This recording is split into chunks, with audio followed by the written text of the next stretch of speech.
A notícia que me chamou a atenção hoje é a história de um pastor que morreu e não ressuscitou. Bem, que alguém morra e não ressuscite, isso de fato não é surpreendente, não é nem sequer notícia.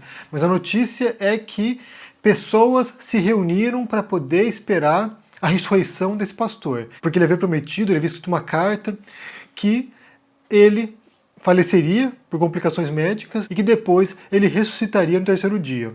Isso não aconteceu. Ele morreu, não ressuscitou e foi enterrado.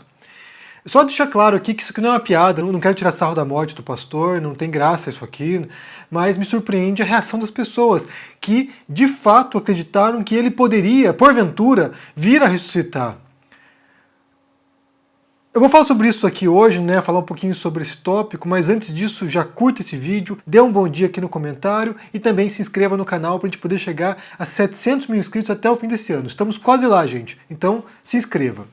Então qual foi a história? Eu vou ler para vocês aqui, já foi notícia de jornal, que o pastor Uber, da cidadezinha de Goiatuba, Goiás, ele faleceu no dia 22 agora de outubro. Ele teve complicações decorrentes da Covid, ficou internado, foi para a UTI e depois complicou e ele faleceu. E ele havia deixado um documento assinado que ele redigiu muitos anos atrás. Ele havia escrito esse documento em 2008. E eu vou ler para vocês aqui o conteúdo para que vocês entendam exatamente qual é o teor do negócio aqui. Disse o pastor Uber em 2008. Conforme me foi revelado pelo Espírito Santo de Deus, eu terei atendimento médico no qual será constatada a minha morte.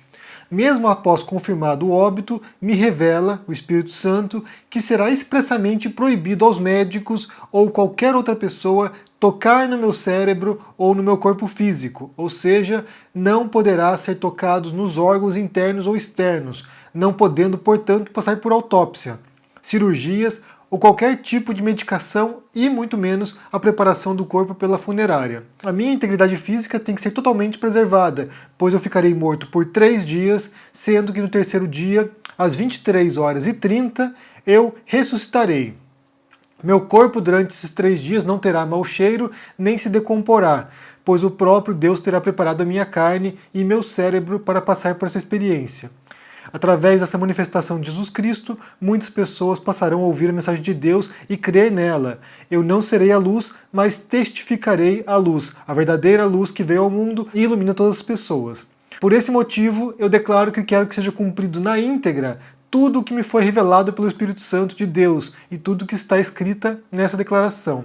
O dia e a hora ainda não me foram permitidos saber, mas quando esse dia chegar, a pessoa que tentar impedir os planos de Deus pagará um preço muito alto. Preço este que somente Deus saberá como. Então, a carta foi deixada pelo pastor e ele faleceu, como eu disse, no último dia 22, e muita gente se reuniu para esperar a ressurreição do pastor. Chegamos aqui, tinha cerca de 20 pessoas. Olha a multidão. Todo lugar do mundo está acompanhando.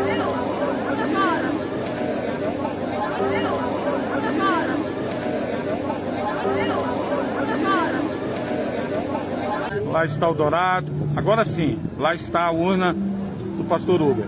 Está sendo colocada no veículo nesse exato momento. Que ele possa deixar aí um legado onde ele trilhou como pastor nessa cidade. Tá aberto, o caixão tá aberto. Ele foi enterrado e enquanto ele foi enterrado, as pessoas pediam para abrir o caixão, para que vissem se ele estava realmente morto, para que vissem ele ressuscitando.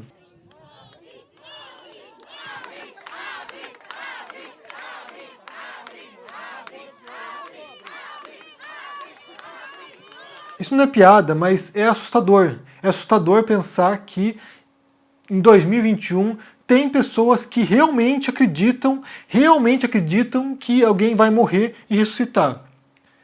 Porque, sinceramente, eu compreendo completamente que as pessoas queiram explicações para a nossa existência.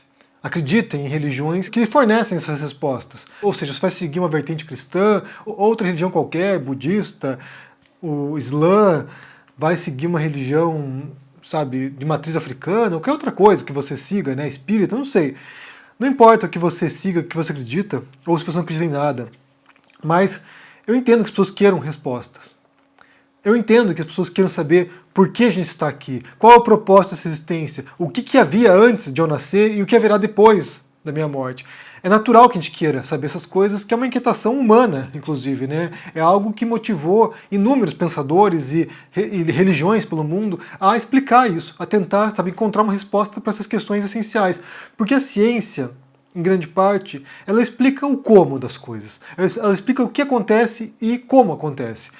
A ciência dificilmente tem como fornecer os porquês de certos fenômenos. Por exemplo, a ciência não tem como explicar por que o universo foi criado. Pode explicar o que aconteceu, né? Houve lá o Big Bang e, a partir disso, entrou em funcionamento uma série de fenômenos naturais que levam à formação do universo. Mas por que isso aconteceu? Por que houve uma explosão original? A ciência não explica isso. Não há como explicar isso, inclusive, né? Nesse momento, pelo menos. Mas não explica isso. Por que nós estamos aqui? Também não há uma explicação. Talvez nem sequer haja essa explicação, mas não há uma explicação pela ciência. A ciência pode explicar o mecanismo de seleção natural, o que aconteceu, o que nos trouxe até aqui, né, as mutações genéticas, a sobrevivência do mais adaptável. Ou seja, pode explicar através da seleção natural, pode explicar, mas o porquê isso acontece, por que se dá desse modo e não de outro modo, não há explicação na ciência. E, em parte, essas respostas são dadas pela religião, pelos mitos, inclusive, né? A mitologia fornece algumas dessas respostas. E a filosofia também se propõe a isso, né? Quando você pensa na origem da filosofia, em grande parte também tem a ver com a busca pelos porquês. Por compreender por que as coisas são assim, por que nós agimos desse modo, por que a gente se organiza desse modo, por que a gente está aqui. O problema é que boa parte dessas respostas, ou elas são falhas, ou elas são incompletas, ou elas são fictícias, são inventadas. São concebidas por alguém em algum momento ou coletivamente para tentar apaziguar essa angústia existencial nossa. Muitas das respostas a gente acolhe sabendo, inclusive, que são falsas, sabendo que, bem, eu sigo essa religião aqui porque me fornece esse conforto, mas no fundinho ali você sabe que há uma grande chance de não ser verdade. E daí, se você lê essas narrativas bíblicas, há muitos fenômenos lá que são totalmente extraordinários, né? E que certamente não ocorreram de fato, não ocorreram realmente. Então, por exemplo, se você lê os evangelhos, você percebe que nos evangelhos há muitos milagres que Jesus realiza, né? Muitos milagres. Multiplicação dos pães, dos peixes, transformar água em vinho, curar leprosos, curar cegos, sabe? Curar pessoas possuídas pelo demônio, ou seja, tem uma série de milagres que Jesus faz. E, inclusive, o último grande milagre dele é morrer e ressuscitar. Ir para os céus. Muita gente entende esses milagres de maneira literal, como se ele realmente houvesse feito isso, como se ele realmente houvesse morrido e ressuscitado. E daí você tem uma situação como essa, né, de um pastor que, reproduzindo a trajetória de Jesus, acreditava que ele morreria e voltaria dos mortos. Muita gente entende isso literalmente, textualmente, como se fosse um fato, sendo que é quase certeza, quase 100% de certeza, inclusive, de que isso deveria ser entendido de maneira metafórica. Quando eu escrevi meu livro sobre Jesus, isso aqui, o Rei dos Judeus, eu me deparei com um dilema, que era como retratar os milagres de Jesus. Porque isso é central, inclusive, na narrativa bíblica, né, na narrativa evangélica. Os milagres. Porque, em grande parte, as pessoas se cercavam de Jesus por causa dos milagres. Não era por causa da palavra de Jesus, é por causa dos feitos que ele realizava, né? Por causa dos prodígios que ele realizava. Tanto que eles se revoltam em algum momento ali e falam assim, pô, eu tô aqui para pregar a palavra de Deus e vocês só querem milagres? Como assim? Então eles revoltam. Então dá para imaginar que, de algum modo ou de outro, algum tipo de prodígio, mesmo se fosse alguma coisa armada, sei lá, é difícil realmente imaginar o que aconteceu, se deu. E aqui a gente tem que pensar que, na história, e naquele momento em particular, né, na Palestina do século I, havia muitos magos, havia muitos profetas, havia muitos homens santos que realizavam prodígios. Então a gente pode imaginar que havia algum tipo ali de armação, talvez, não sei, realmente não sei dizer, a gente não tem esses elementos para poder julgar. Se fosse hoje isso, né, alguém fazendo um milagre, né, fazendo um prodígio, a gente imaginaria que é um ilusionista, algum mágico, alguém que faz algum truque ali, tipo David Blaine, ou David Copperfield, ou, sei lá, o Chris Angel, alguém que faz algum tipo de, sabe, armação. Mas no século I é difícil saber o que aconteceu. Só para ter uma noção de como era, né, essa proliferação desses homens santos, profetas, curandeiros, durante aquele período, vale assistir, é um filme de comédia, mas vale assistir ao filme chamado A Vida de Brian, que é um filme do Monty Python, e eles retratam isso, né, uma série de profetas, um monte de gente falando um monte de coisa. Então, É um retrato, embora seja um filme de comédia, como eu disse, é um retrato bem fiel de como devia ser o cenário lá na Judéia, na Galileia, com muitas pessoas pregando o fim do mundo, pregando curas, pregando milagres, e as pessoas iam atrás, né? Havia esses crédulos já que queriam respostas para suas inquietações. E ainda em relação a essa história do pastor, isso me recordou um filme que é inspirado numa história real, inclusive, chamado A Promessa de um Milagre. É um filme antigo, dos anos 80, em inglês é Promised a Miracle, que é a história de um casal que tem um filho diabético, e eles vão um dia para o culto e o pastor promete cura da diabetes. O pastor lá impõe as mãos lá e promete ter curado o filho. E daí os pais, convictos de que realmente o filho tinha sido curado, deixam de dar insulina para o filho. E o filho vai piorando, né, vai tendo complicações e morre.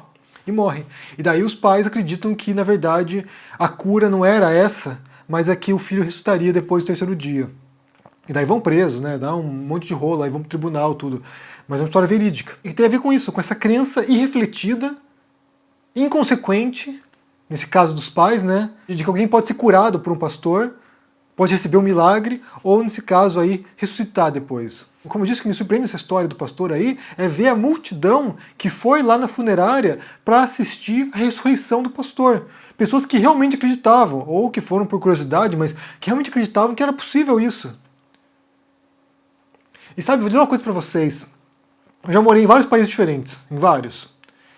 E em nenhum país no qual eu vivi, as pessoas eram tão crédulas, tão religiosas como no Brasil. O negócio realmente aí é bastante tenso nesse sentido. Pessoas que realmente acreditam, sabe, de maneira fundamentalista em certas coisas da Bíblia. Como eu disse, ter crenças religiosas ou não, ter crenças, sabe, seguir alguma religião não é nenhum problema. Inclusive, eu acho que para muita gente é necessário ter, né, para poder apaziguar essas inquietações. Mas ler literalmente certas coisas da Bíblia, ler de maneira fundamentalista a Bíblia, aí leva a esse tipo de circunstância, que é no mínimo bizarro, né? É no mínimo bizarro. Só um detalhe, né? Se você for ler literalmente a Bíblia, aí é um problema, porque há inúmeras contradições na Bíblia, né? Há inúmeras contradições, sabe? Se você começar a ler, por exemplo, o Evangelho de Mateus, que é o primeiro evangelho, no começo, o primeiro capítulo já tem uma contradição, porque ali ele fala que Jesus é da linhagem de Davi, e ele descreve a linhagem de Davi a partir de José. E daí em seguida diz que Jesus nasceu de uma virgem. Ou seja, Jesus é da linhagem de Davi, através de José, mas José não era o pai de Jesus.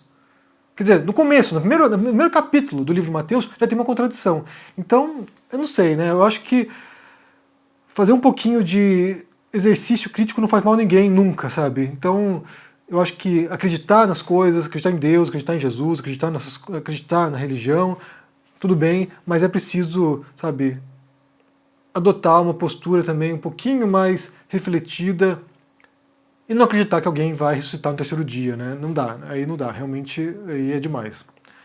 Mas eu quero saber se vocês viram essa história, eu vou pôr para vocês aqui os links das reportagens dessa história aí do pastor Hübner. O que você pensa dessa história? Deixa aqui embaixo no comentário, deixa o joinha, se inscreva aqui no canal e se cuide por aí. Um abração e até mais. Tchau. Fala, turma do canal do Henry Bugalho, esse grande amigo. Eu sou o Eduardo Moreira e tenho um convite muito especial para fazer para todos e todas vocês. No dia 28 de outubro, a gente tem uma aula absolutamente incrível e imperdível, onde eu vou ensinar para vocês, em menos de 1 hora, quais os 2 únicos tipos de investimento que existem. Vocês vão sair dessa aula assim, prontos para poder navegar no mercado financeiro sem ser passados para trás por bancos ou corretoras. E para você participar é muito simples. É só você clicar no link que vai estar aqui em cima ou aqui embaixo e gratuitamente poder participar. Não perde essa aula não. Vai ser uma transformação na sua caminhada financeira. E aproveita para chamar seus amigos e amigas também. Todo mundo tem que assistir essa aula.